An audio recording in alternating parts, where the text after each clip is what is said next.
आज आमी एक एकादशीर प्रसाद बा जे कोनो व्रत उपवासेर जन्य एक रेसिपि तैरी करेछि। माने एकादशीतेও खाওয়া যেতে পারে, আবার যে কোনো ব্রত করলে তখনও খাওয়া যেতে পারে। আলুর একটা রেসিপি, আলু ছাড়া তো ব্রতের দিনে কিছু খাওয়াই যায় না একাদশীর দিনে।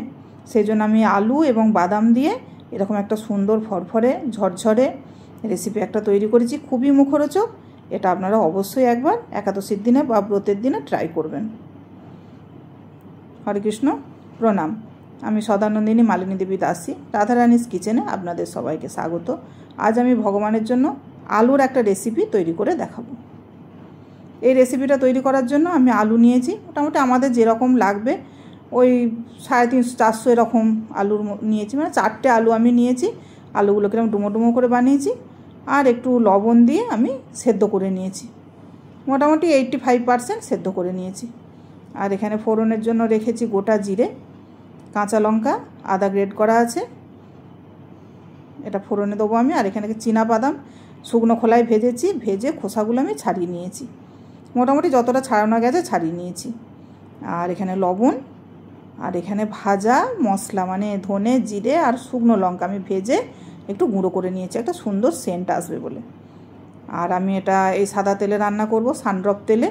যেহেতু আজ একাদশী প্রসাদ তাই আমি সানড্রপ তেল ইউজ করব। আপনারা চাইলে বাদাম তেলও ইউজ করতে পারেন, ঘিও ইউজ করতে পারেন, আপনাদের যেটা সুবিধা হবে। এবার আমি আলুগুলো ভাজবো, সেই জন্য আমি কড়াতে অল্পই তেল দিয়েছি, খুব তেল কমও লাগে এটাতে। দিয়ে আমি গোটা জিরে এটা দিয়ে দিলাম, আর আদা কাঁচা লঙ্কা যে গ্রেড করা ছিল ওটাও দিয়ে দেবো। দিয়ে কম আঁচে আমি খুব সুন্দর করে এটাকে ভেজে নেব। যতক্ষণ না আদার কাঁচা গন্ধটা কেটে যাচ্ছে ততক্ষণ পর্যন্ত আমি এটাকে ভাজবো। মোটামুটি একটা লাল করে আমি ভেজে নেবো এটাকে, যেন এর গন্ধটাই ওই রান্নাটাতে খুব সুন্দর একটা স্মেল আনে। সেই জন্য আমি এটাকে সুন্দর করে ভাজা হওয়া পর্যন্ত ওয়েট করব। দেখুন এটা ভাজা হয়ে গেছে। এবার আমি আলুগুলো দিয়ে দেবো। আলুগুলো মোটামুটি ভালোই সেদ্ধ করে নিতে হবে। নিয়ে এবার আমি গ্যাসের আঁচ বাড়িয়ে দিয়েছি। এবারে পুরো কাজটাই হাই ফ্লেমে হবে, যেন আঁচ বাড়িয়ে আমি এবার এগুলোকে ভাজবো। আলুগুলোকে পরিমাণ মতো লবণ দিয়ে দেবো। এটা অবশ্যই সিন্দুক লবণ, যেহেতু একাদশীর জন্য প্রসাদ সিন্দুক লবণই ইউজ করতে হবে।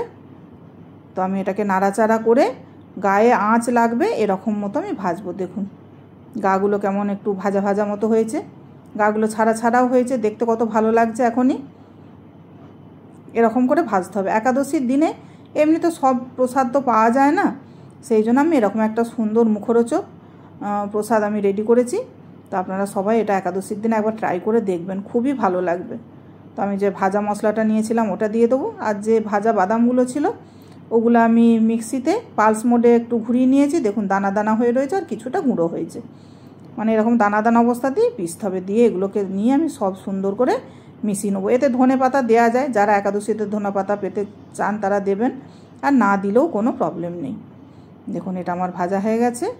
তো এটাকে আমি এক্ষুনি তো গরম গরম ভগবানকে আমি দিতে পারবো না, একটু ঠান্ডা করে তারপর ভগবানের জন্য প্লেট আমি রেডি করে নেব। তো আপনারা অবশ্যই বাড়িতে একাদশীর দিনে এটা একবার তৈরি করবেন। আমি ভগবানের জন্য প্লেট রেডি করে নিয়েছি। দেখুন কত সুন্দর দেখতে হয়েছে, পুরো একদম ঝরঝরে হয়ে গেছে। আর এই মুখে দানা দানা বাদামগুলো লাগবে, দেখবেন খুবই ভালো লাগবে।